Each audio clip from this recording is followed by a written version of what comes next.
सबसे पहले एक बड़ी खबर, दिल्ली में कांग्रेस चुनाव समिति की बैठक हुई जिसमें अमेठी और रायबरेली सीट को लेकर चर्चा की गई। सूत्रों के हवाले से खबर यह है कि चुनाव समिति के सभी सदस्यों ने राहुल गांधी और प्रियंका गांधी को अमेठी और रायबरेली से चुनाव लड़ाने की रिक्वेस्ट की है। यूपी कांग्रेस इकाई ने इस बात पर विशेष जोर दिया, अब कांग्रेस अध्यक्ष खड़गे इस पर अंतिम निर्णय लेंगे। शिवम फोनलाइन पर जुड़ गए ज्यादा जानकारी के साथ। शिवम, क्या कुछ रहा सीईसी की बैठक में और किन नामों को लेकर चर्चा हुई?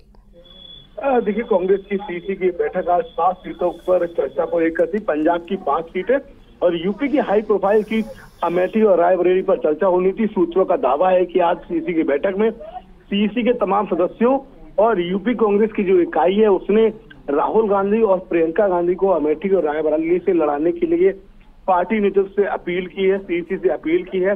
उनका कहना है कि जिस तरीके से जनता के बीच अमेठी और रायबरेली में गांधी परिवार से ही कोई सदस्य चुनाव लड़ाने की अपील की जा रही है, उसके आधार पर अगर वहां से ये दोनों नेता उतरते हैं तो पार्टी को बड़ी जीत मिलेगी। सूत्रों का ये दावा है कि अब जो अंतिम निर्णय है वो कांग्रेस प्रेसिडेंट मल्लिकार्जुन खड़गे पर छोड़ा गया है। सूत्र ये भी दावा कर रहे हैं कि आने वाले 24 से 48 घंटे में क्लियर हो जाएगा कि अमेठी और रायबरेली से कौन उम्मीदवार होगा।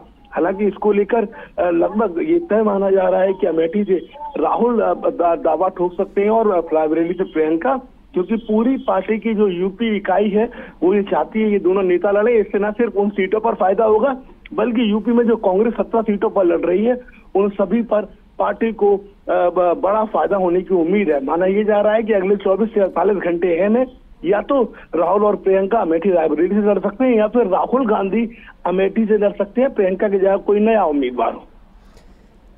लेकिन कब तक शिवम ये माना जाए पूरे तरीके से स्थिति क्लियर हो जाएगी? देखिए, बिल्कुल ये सवाल मैंने आज कांग्रेस प्रेसिडेंट मल्लिकार्जुन खड़गे से किया तो उन्होंने कहा कि 3 तारीख नॉमिनेशन की अंतिम डेट है, लेकिन अगले 24 से 48 घंटे में कांग्रेस पार्टी अमेठी और रायबरेली पर उम्मीदवारों के नाम का ऐलान कर देगी। यानी कि कल और परसों के बीच में ये नामों का ऐलान हो सकता है। पंजाब को लेकर जो सीईसी हुई थी उसमें निर्णय नहीं हो पाया, तो माना ये जा रहा है कि परसों सीईसी है, उसके बाद पंजाब और यूपी की दोनों सीटों पर ऐलान हो सकता है।